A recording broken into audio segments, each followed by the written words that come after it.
In a nutshell, for the lay person who doesn't even know what misogyny is. I hate Elhaam purely because she is a woman. No. I did not know this when we were going this No, way. it's literally the fact, like, you know, I've come up in my life, my whole thing is, I'm famous on the internet for fighting against misogyny, patriarchal, cultural constructs, the way that we talk and treat women, and the way we try to subdue and subjugate women. And it's the fact that even women that do what I do can sometimes hit a pause because the idea in your own head comes where I'm holding a woman to the standard that men have set. Yeah. No matter how harmful it is. And that's today what we're going to talk about. So shall we talk about this? Let's talk about this. We should make up our own theme music. She's our producer. You know the voice that you hear that keeps coming in from on top? That's her voice. Now we finally dragged her on this side of the camera so she feels how we feel. Woo! But yeah, producer extraordinaire, the lady behind this whole thing, the one who fought for us. Remember episode 1? Yeah. She's heading DawnNews English. And what's her name? Niha.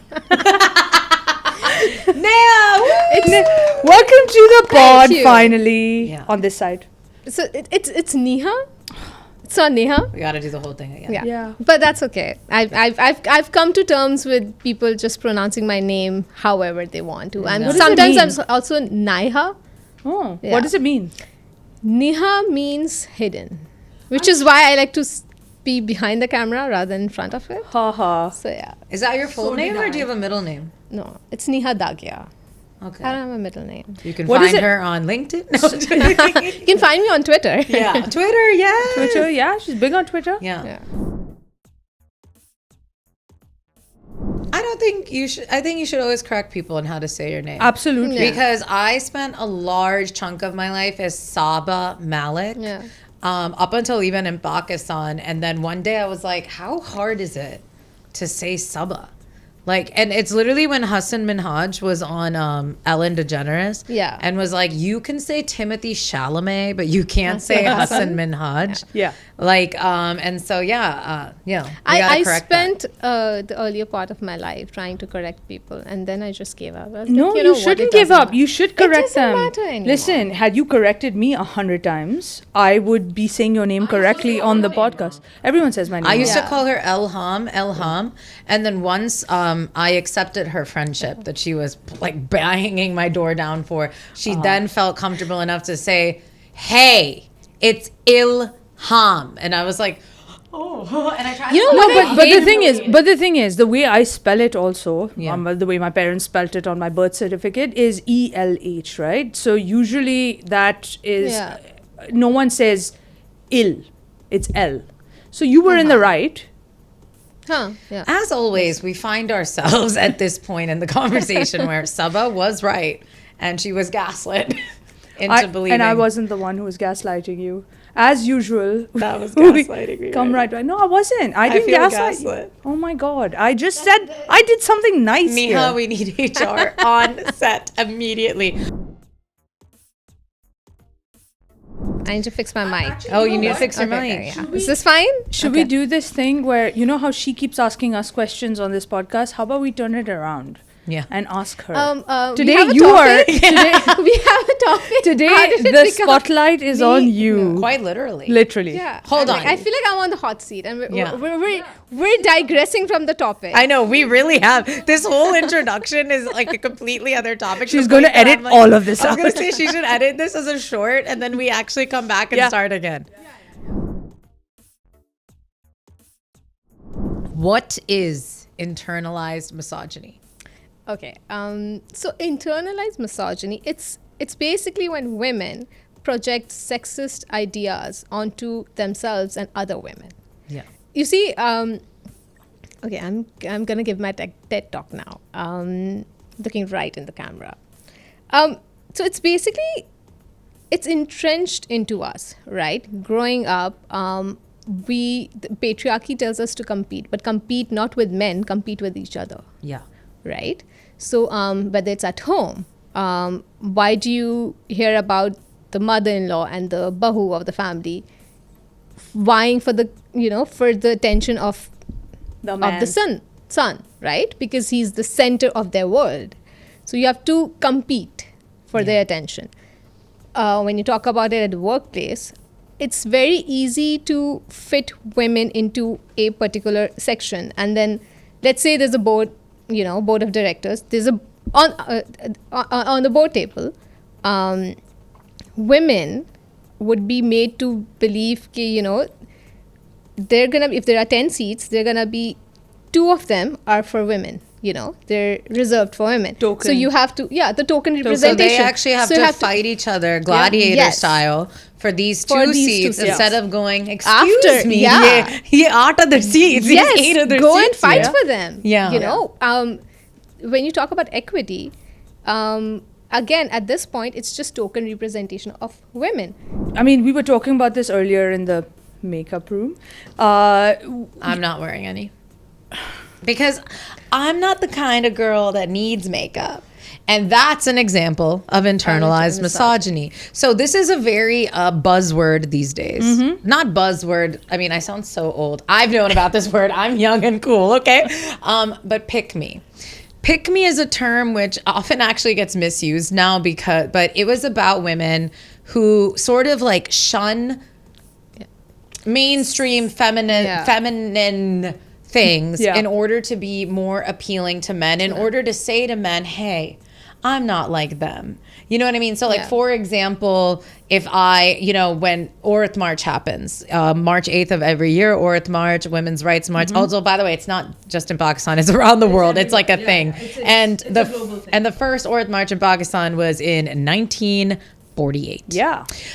So point being is you will always see comments, even from women, being like, I have my rights, so this is pointless.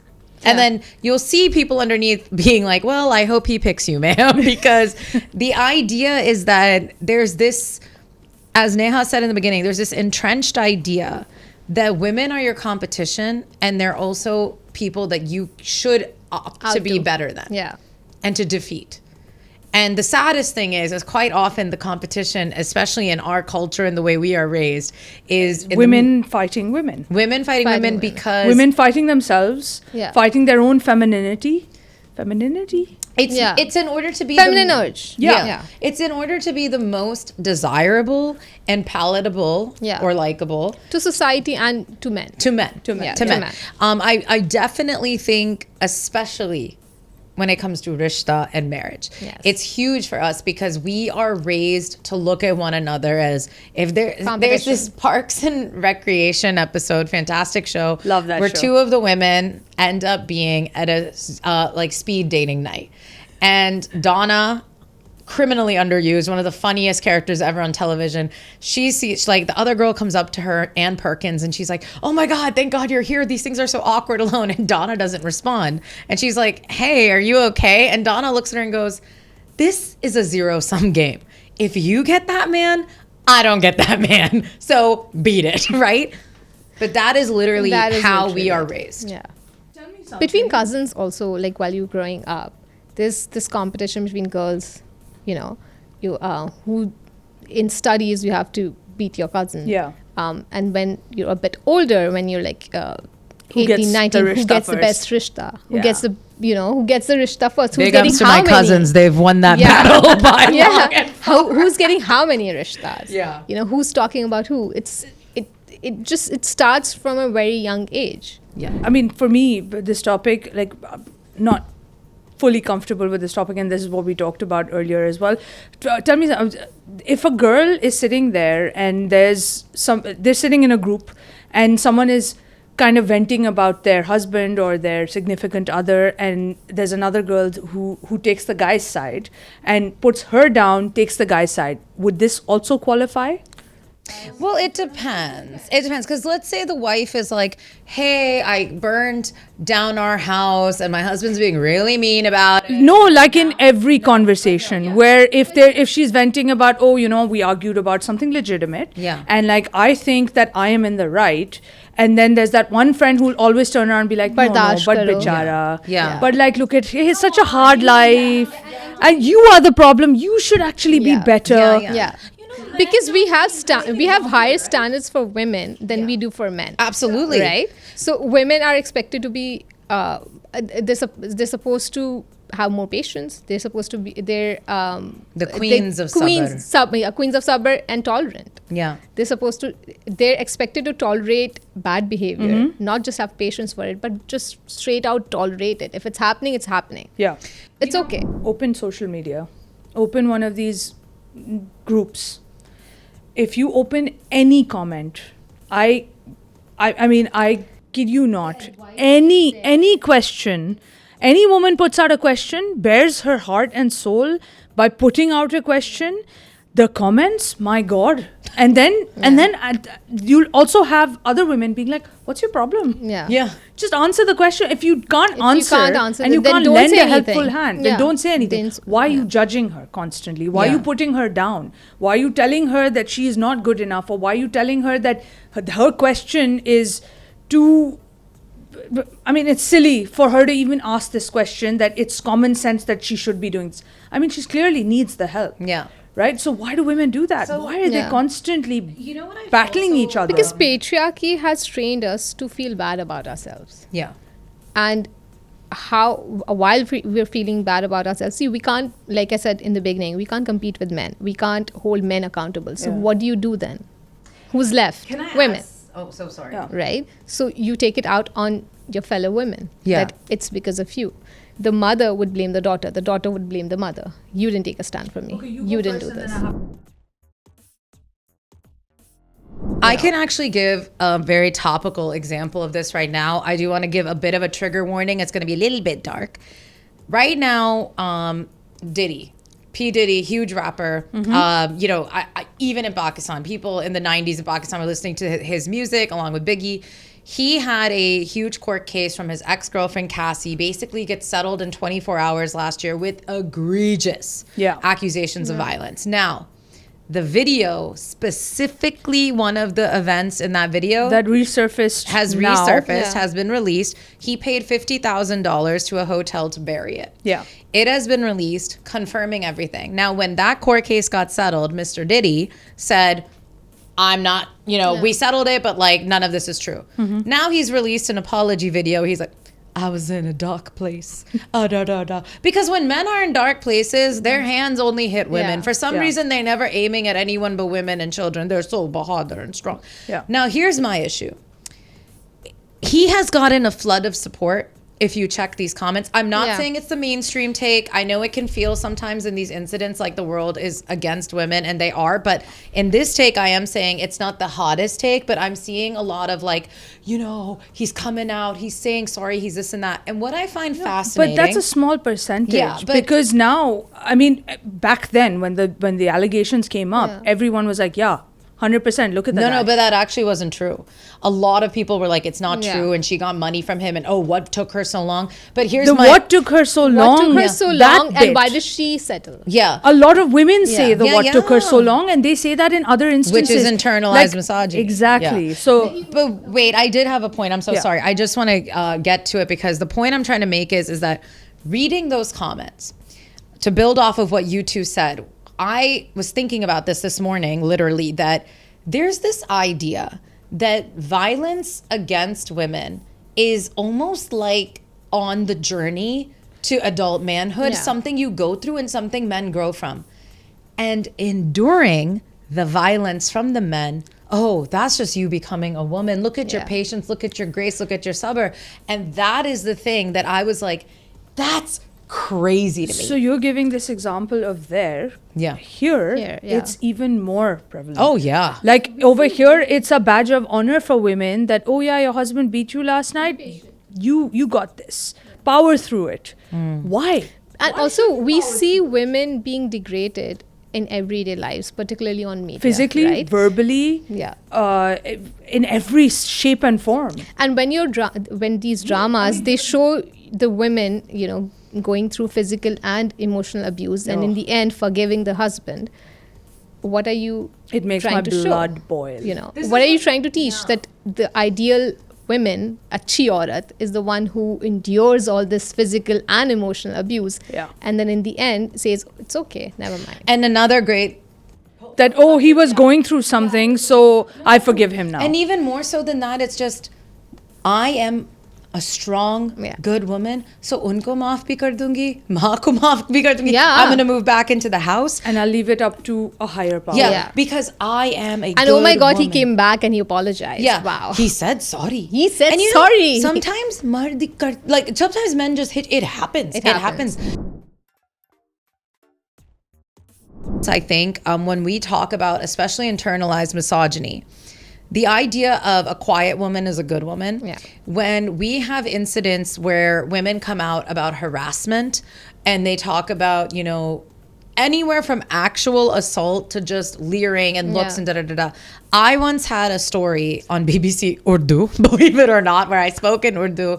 And it was during this time where this video had gone viral, where basically these bank colleagues set up a trap to catch their manager in the act of harassing one of the only women back there. And they got the jerk, okay? The comments, even from women, were like, first of all, why did she keep working there then? And da-da-da-da. Like Why didn't she resign? Why do you even have to make such a big deal about it? And da-da-da. And in my day, we don't talk about these things and blah, blah, blah, blah. And the idea is that women who get over it, those are the good ones. But the women who complain, She's the bad one. they're bad. They're weak. 3 women sitting together, community. When we started this podcast, it's been in the making for a year. And initially I was trying to get somebody to sponsor it. We met a couple of brands. One of them and said this, and I'm quoting here, 3 औरतों को साथ बिठा देंगी, तो कुछ भी बोल देंगी. And my point was, I was like, that is the point. That is the point. And he carried on for like 5 minutes explaining why this is a bad idea. And I was like, what you just said at the end of it, I was like, what you just said is why I need a podcast. That's why we're talking about That's why this. we're talking about it. And that's why I was like, all the things that you've said are problematic. And we need a podcast where we need to talk about problematic things that are normalized. Because you don't understand what you're saying is casual sexism. I was going to say that's his own internalized misogyny, because to him, that's just par of the course. He's like, what do you mean? Teen औरतें? He was genuinely appalled. He was like, 3 औरतें कुछ भी बोल देंगी. A lot of men in workplaces have is, if we hire a woman, then she's just going to get married, get pregnant, and then leave us. Who has been asked this in interviews? I was like, thank you so much for thinking that I was anywhere near that. I was like, do I give the energy of someone who's loved? Because I've been really fighting for that in my life. And, I don't even blame them. Like, now that I'm in a, at a position where I have position of power, I do understand where it comes from. Because women, office spaces don't have those, we don't make it easy for working women. There are no daycares. How many organizations in Pakistan have daycare facilities? Not many. We have maternity leaves, but not every maternity leave by the governments, the provincial governments. You're supposed to give, I think it depends from, ranges between 2 to 3 months. 3 months, yeah. 2 to 3 months, Usually depending on which province you are. But the organizations, they just don't. And the bosses, who are usually male, they're like, तो आप छोड़ दें? Because this topic is about internalized misogyny. I think we're also dipping into misogyny, but I want to come back to the fact that it's so internalized that, like we just said, people don't think that that's what they're doing, or that's what they're projecting, because or that's what they're casual. saying. It's so casual. At the same job, one of my one of my close friends, I will say, if you accept that women can be your friends, some of the closest friends you'll ever make will be at work, because it is like being in a cult, obviously. It is like a cult. One of my friends, she was a bit younger. At the time when she got married, she was 23 years old. And actually, one of these men who had a baby and was at work like 10 minutes later had said to her when she got married, why are you even here? You're married now. You should be at your house. Oh, this is another thing that you hear a lot in the workplace, especially with women. Like, you don't need to work. You have a husband. So he'll take care of you. I have a producer. She got married right after 6 months after she joined, and very capable, very ambitious. And everybody outside of my team would be like, oh, she's still coming to work. I'm like, yes. She got pregnant. and I could she worked till 2 days before she got admitted, and not because we weren't giving her off. She called me. We gave her off a month before, in the 8th month. I was like, you're working from home, but that's fine. Just stop. She called me after 2 days and she's like, can I please come back? I can't. I'm bored. She's like, if I don't work, I'm going to go crazy. Can you please let me work? I was like, sure. Everybody was shocked. I was like, what do you mean? She's just pregnant. Yeah. It's not like her life has ended because she's having a baby. Some people work till they get we have that privilege of we can take off work, right? There are lots of other women in the country that don't have that privilege, that work till literally an hour before. Yeah. Like till they. And I also just find it interesting that it's like, she didn't want to take off. Yeah. Problem. If she did take off, problem. Yeah. And again, like, it's just, you cannot win. And what I wish I could do. And the number of times I would, people would ask me, oh, so are you looking for a replacement? I was like, why? She's pregnant. She's going to have her baby. She's going to come back to work. She's ambitious. She wants to build her career. Why should I look for a replacement? Oh, what if she doesn't? I'm like, if she doesn't, we'll see. No, she comes back to work and then they're like, she's not home with her baby. Yeah, the mom guilt. Yeah. The other episode that we did. Yeah. So for one of my jobs, I got hired. I got the job. I come in and then HR sits me down and says, oh yeah, you'll be looking after this. And I'm like, okay, cool. I'll meet the team. Met the team, and the team is just, they're all looking at me like this. And I'm like, what's the problem? They're like, well, the person whose job you just took is on maternity leave. They hired you as a replacement to her, and they will slowly probably push her out. Eventually, she came back from maternity leave and she's like, why is there someone sitting literally on my job? And eventually she kind of just up and left because she was like, there's no respect for me in this place. So she took charge. She walked out. She needed the job, but she walked out because she was like, look, I'm not going to stand for this. I went on maternity leave. You didn't have the decency to even tell me. You just went and hired somebody else. And I'm sitting here feeling extreme guilt. Should have talked about this in the other episode. Feeling extreme guilt and like trying to overcompensate by being like, I'm so sorry that like this happened. I had no idea. I found out couple of weeks into this, and I couldn't understand why everyone was treating me a different way until I finally found the real story. And I was just like, I will leave, you stay. And then there was that whole I will go. And then just women feeling guilty together and then we bonded over, we're friends now. Okay, cool. I was gonna say we're friends now. One of the very first experiences of misogyny that I saw within so I've always been in news. Within a news organization was a couple of years ago, not Dawn, a couple of years ago when I was a senior member, senior staffer, and we had this new intern come in who wouldn't take orders from me. And initially I thought, okay, maybe I need to be nicer. I approached my bosses and I was like, there's a problem here. And they was like, be nicer. I was like, okay. I was nicer. Turned out he wouldn't take orders from me. He wouldn't take orders from my desk head, who was also a female. He would, however, take orders from a senior staffer, same level as me. He was a male.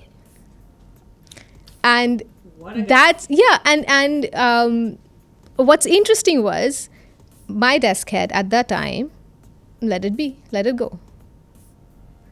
Because at somewhere I thought she also thought that she was not good enough. Yeah, 100%. Twice it happened in about a month span, if not closer together, where we were all like, hey guys, give a round of applause. I'm just going to give a random name to Ahad, had his first baby this morning. And people, and I'm sitting there like, why are you here? Your wife just went through something crazy. And we're clapping and cutting you a bakery cake and you're at the office. Yeah. And what bothered me is that we were a business for women by women. My question is, why didn't my boss say, hey, your wife just went through something crazy. Yeah. Get the hell out of this office and go be be her. a support to your family. Yeah. And for it to happen twice in like under 3 weeks, I was stunned. And I really think that, I kind of find it fascinating how we treat pregnancy and pregnant women and stuff like a nuisance. Yeah. And to be the women's problem. To be the woman's problem. Yeah. And women themselves are like, oh, well, yep, your wife's at home. Your wife's in a hospital bed and you can just come here and work on some numbers. I need my numbers done. I'm stunned. That was actually one of my turning points at that place where I was like, ew. But there's a lack of self-awareness, right? Yeah. Even for the women, there's a lot. You were probably the only one in that office that was feeling weird about this. Me and everyone like, else, my little crew of women who have all quit now, so I can say it. But yeah, Pregnant women are also shamed in society. Until recently, women would hide their bum, yeah, right? because they want us to get married and have children immediately, but they don't want any proof that anything's happened to make that happen. Yeah. Shameless. And who are we mad at? The women. The women. Always mad at women. Internalized misogyny for me, I've experienced it, I would say, quite a few times actually, especially and from other women in the workplace. It's why I firmly believe that if you are in a position of power, like manager, whatever, like you should go under at least 3 psych evaluations, because the weaponization of power is so crazy in a workplace. Also, I'm getting the wrap up signal, guys. so we're gonna so let's just this can be our last point. I'm gonna debate you on this so a little it's bit. happened to me 3 times, Right. and one time it was actually like quite brutal, to the point that my family got involved and told me I had to quit the job because of the psychological warfare she waged on me. Wow. And it wasn't happening to my male colleagues. She didn't even think of them as people. Okay. So like, because, they weren't speaking English or whatever, which is horrible and very common in Pakistan workplaces. But it happened to me so badly. And then at the next job, there was a very similar vibe of like, what kind of like girl are you? Because even in journalism or whatever, there's this idea of like, what is a on the streets kind of reporter? And like, I am a Barbie and I'm okay with that. Like, and then in the last place, it was quite a lot of like, you should be willing to throw your life on the line. Like that's what a real woman hard worker does. And just watching and witnessing the turnover rate of women and men in this place. So those were like kind of my 3 examples. I wish I could elaborate more. I'm not going to say that like it's everywhere. Yeah. Because on the other hand, I've never felt it. I come from the place where I work. I've been very blessed. Oh yeah, this was not at Dawn. Yeah. The place where I work, majority of the heads of department are all women, and I have never actually experienced in the 10 years I've been here, never actually experienced or seen a woman breaking another woman down. Okay, one time it happened, but it had nothing to do with us. It was a whole different department. But I've never actually witnessed or seen women within our colleague circle actually break. In fact, it's the other way around. We keep pushing each other up. We keep helping each other out. We do a lot of cross promotion. So I've been blessed, and I feel like that could be an example that other people could take.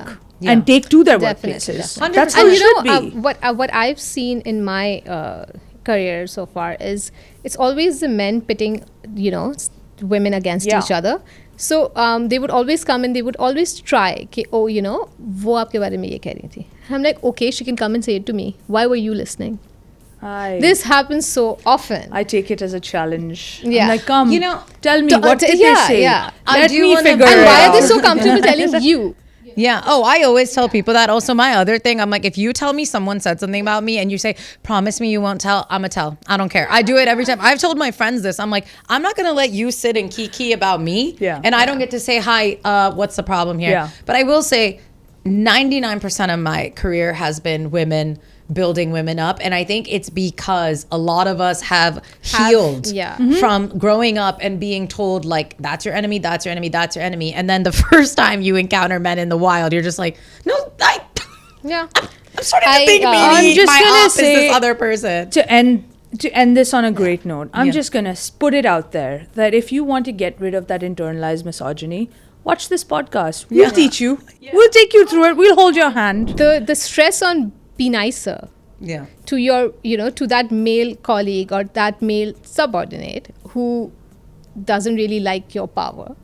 That is also internalized misogyny. Yeah. Honestly, I feel like this could be a longer conversation. I think it should be. This is a 2-parter. So this is part 1. Check us out Don't- for part 2. We'll be back. Okay. Bye. Bye. See ya.